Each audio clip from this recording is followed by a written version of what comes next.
Welcome back to PricewaterhouseCoopers Startup Radio with your host, Steve Bengston. Our next guest is Johnny Mathis, not the singer, but the CEO of livemercial, and he's here to talk about the direct response industry and how livemercial is playing in it.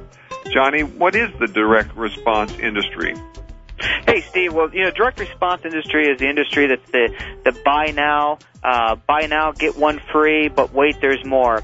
It's the infomercial industry, and it's a very booming industry these days.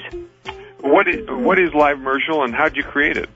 Livemercial is to the internet what commercials are to TV. We essentially take all these infomercial products and we render a video and create an instant buy shopping cart that attaches to that video to make it easy for people to order. And then we syndicate that content all throughout the internet. And what's the history of the company? How did you come up with the idea, and how did you fund it? Steve, the idea really just started as a way to create a better video technology, and this was, 6-7 years ago when a lot of people were still on narrowband internet connection, and we were kind of one of the first to market with a video technology that worked over modem users, and we started using the video strictly as just a way to put it inside of email and banners and drive traffic to these different sites. And what we found was we were great at driving traffic, but the conversion on the shopping cart wasn't so good. So we came up with this idea of creating what we call a virtual call center, which was just combining the order form into the first page of the website. Instead of having to add an item to a shopping cart, it's all about the buy now action. So you come to the page, you fill out your credit card information, your name and address, and you buy right then and there. And it's been an incredibly successful formula. We've sold over $1 billion in e-commerce sales over the last 5 years, and I tell you, it amazes me to really break that down to a day what that is. And one of our accountants came over the other day and said, "Hey, you know what that is a day? It's $600,000 a day over the last 5 years for 365 days a year." And it boggles my mind how successful that formula was for us.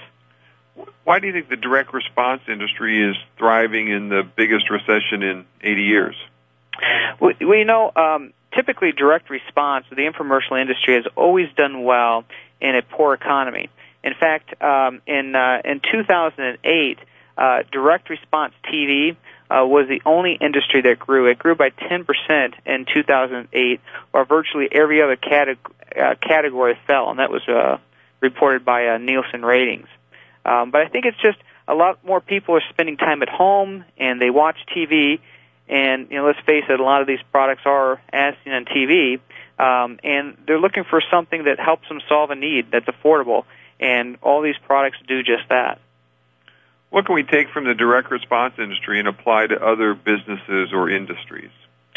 I think that's a great question, and I get asked that a lot of times by a lot of our big Fortune 500 clientele, and it's losing the fear of asking someone to buy right now. A lot of big brands seem to focus so much on driving people to retail with their commercial, but they forget that there is a universe out there that wants that instant gratification to be able to make a purchase right now, whether it's over the phone or driving to the internet. And direct response as an industry has always been looked on as the red-headed stepchild. And just within the last 12 months, the whole direct response industry is really getting a lot of the limelight. Just recently, Cash for Gold did a big spot on the Super Bowl, and that was unheard of years ago. And now big direct response names are really making it like the big brand guys are. Take OxyClean. OxyClean was a product that started in the infomercial, short form infomercial, and Billy Mays pitched it, and it became a nationally known brand, and now it's all over the place. Are there certain products that are more suited to direct response? Well, certainly. That's kind of hard to say, because recently we just did a campaign with Kodak. We took their Easy Share printer, and did a direct response campaign out of one printer. And at first I thought, well, what's going to make that so unique? And I think it was just the way that the infomercial spot was produced and the story that we put behind it, what made it so successful. It was one of these products that we launched with a big brand name company, and we were so successful at selling so many products that they actually had to take some of that product out of retail just to be able to fulfill the orders that we were getting online and through the telephone. Are there certain products that have historically bombed in direct response, or when they pitch you, you say, geez, I just don't think that's appropriate, let's not even try? I tell you, I've gotten to the point that I stopped making judgment on some of these products because there have been plenty of them that I've looked at and said, that's not going to work, and it's a huge success. It sells millions of units. And there have been some that I thought would be a huge success, and they completely bomb. But what we've learned to do is really using the power of the Internet, open it up to innovators and inventors to be able to go on there, upload their story, upload their product to us, and be able to test it cost effectively to see if there's any real performance behind it before we go start filming a commercial and putting up on TV, which is very expensive. How does the sales process for direct response differ on the Internet versus on TV? Well, we were a company that when we started 7 years ago, we represented about 5% of the whole direct response industry, and this was before anyone was putting the URL on the actual infomercial.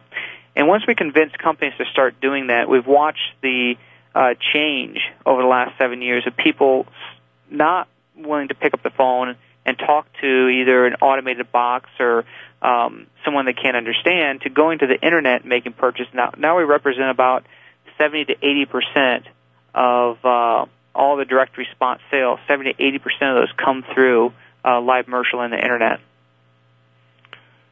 How can startups take advantage of direct response when their product and even their company is not yet well known? Well, it's easy for us. One, we encourage everyone to go to livemercial.com where they can upload a video to us. But we have over 95 million uniques coming through our different networks of sites. So we have the traffic, and we understand how to position the right traffic to the right products.